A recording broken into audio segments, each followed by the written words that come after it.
Canes 2-0 over the weekend. And do you know what? You know what's the best part about it? Top guys played like top guys. Top guys played like top guys. Often when things aren't going well, the way that many Canes fans say it is the top guys need to play like top guys. So when they do play well, we need to flip it and give them their due. The top guys played like top guys. In the 4-1 win over Montreal, Aho scored a goal. Jarvis had a pair of assists. Taylor Hall, who I am officially putting in the top guys category, he's going to perform the way he's performing. If he's going to be driving the power play the way he's driving the power play, congratulations, you are in the club of top guys. Slavin +2 on the ice. It's always a little bit more difficult to understand his impact, but just know it was there. Top guys played like top guys. 6-4 win over the Islanders. Aho, a goal, 2 assists. Hall, another power play point, another assist there. Jarvis, 2 goals, one of which shorthanded. Shorthanded Jarvie, man. I tweeted this out. It's unexplainable, but it's meant to be enjoyed, not understood. He has 5 of them, tying Kevin Adams for most in a single season in Canes history. Yeah. And with games to go. And expected. It's like shorthand, he's on the ice. It's like, well, he's going to get one good look at it at least. And then Slavin picked up the assist and +1. Again, harder to understand what he does. Just know he's doing it. The 6-4 win over the Islanders is the one I want to focus on because it's more recent and because the way I described it is it has everything. Stanky and janky goals right out the gate. Just fun to say. It's actually janky and stanky if you want to go chronological order. Jarvis shorthanded goal we talked about. That's awesome. Aho power play goal, which felt needed and just fun to see. Which another Taylor Hall power play point. An Orlov hammer, a Jarvis nail in the coffin goal. A lot of good. But it also had it was just the stereotypical Canes 2025 game because it also had the stereotypical bad things. A few soft goals let in by Kochetkov. A few really bad turnovers from the likes of Orlov and Kokeniemi and Burns. A couple bad penalties from Svetch. It checked all the boxes, both good and bad, and it came out a 6-4 win.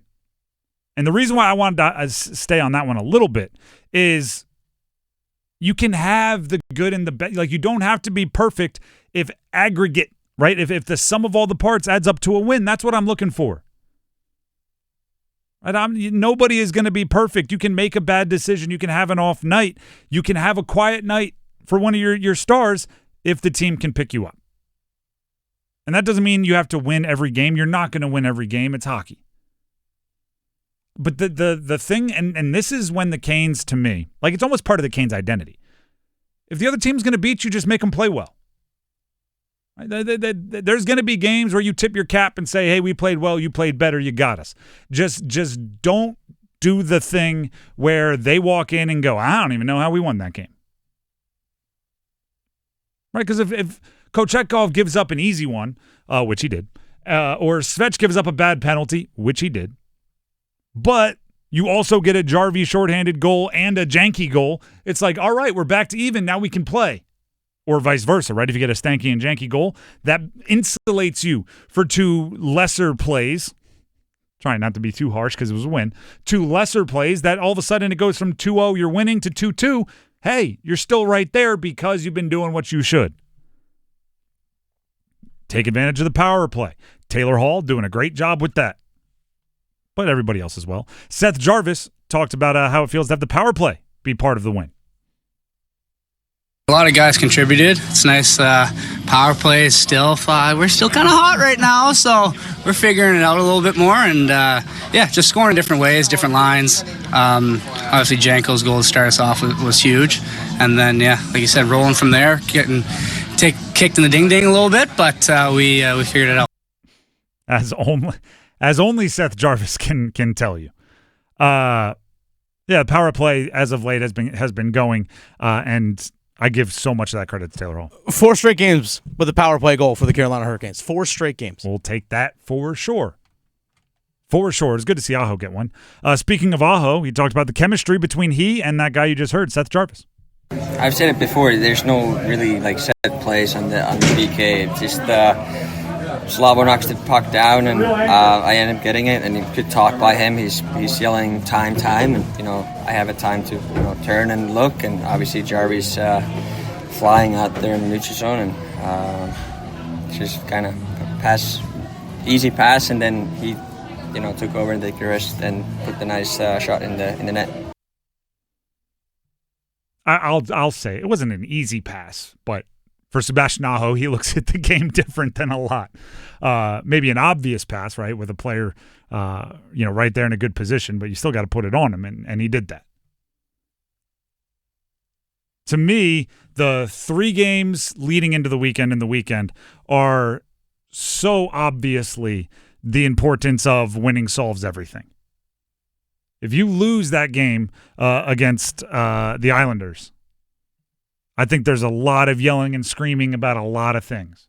Svech's penalties, probably chief amongst them. Kochetkov, who's getting some of it anyway, but it would be very, very loud if you lose that game. But because his teammates picked him up, they scored 6 of them things. All of a sudden, it's you can correct it in maybe peace, if that's a way, rather than correcting it in turmoil. You get to correct it on your own time. Burns did a lot of things that I think people would be getting really, really upset with, but you win the game and suddenly it's okay. All right. We'll talk about it, when it burns you. It's no pun intended. It is the definition of winning changes how you look at everything. Winning changes how you look at everything. There were even some power. Actually, the power play they scored on, I think, was they had some power plays where they created a bunch of chances, didn't score, and it was like, here we go again. The one that they scored on, I actually thought was one of their less buzzing power plays. So it's you get one, and everything changes, right? It's the definition of sports. By the way, if you look at the last 15 games for the Canes, power plays is 15.4%. They're 8 of 52. The previous 15 games, they were 3 of 36, 8.3%. So, again, 15.4 still isn't great, but it's still pretty remarkable ahead of what it was. But even the penalty kill, as good as it was, the last 15 games, it's at 86%. Previous 15 games was 83. So it's getting better. And also just look at the last 15 games. Aho, 13 points on 8 goals, 5 assists. Jarvis, 13 points on 7 goals, 6 assists. Taylor Hall, 8 goals, 5 assists, 13 points as well. And they're contributing in so many different ways. 12-3 in the last 15. Top guys playing like top guys over the last 2. Previous 15, 7-6-2. They're still, they said it on the broadcast, I think it was 25th in power play percentage. At least that was going into yesterday's game. Yeah. They're better than that. Like talent-wise, they're better than that. So 100%. so that they should continue to drive that average up.